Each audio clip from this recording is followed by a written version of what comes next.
Today we have the 2018 Skoda Kodiaq. This vehicle has done just under 68,000 miles. It has an automatic transmission and a petrol fuel type. To the left of our steering wheel we have cruise control as a feature, as well as voice control, and on the right we have assist and automatic headlights.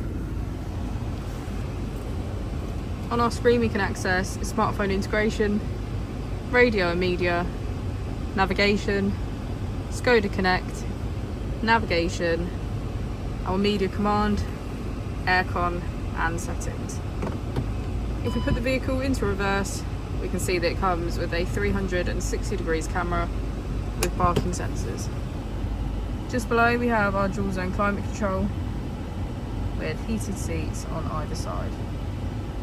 Just below we can press our mode button and switch between our 5 different driving modes, as well as our off-road button.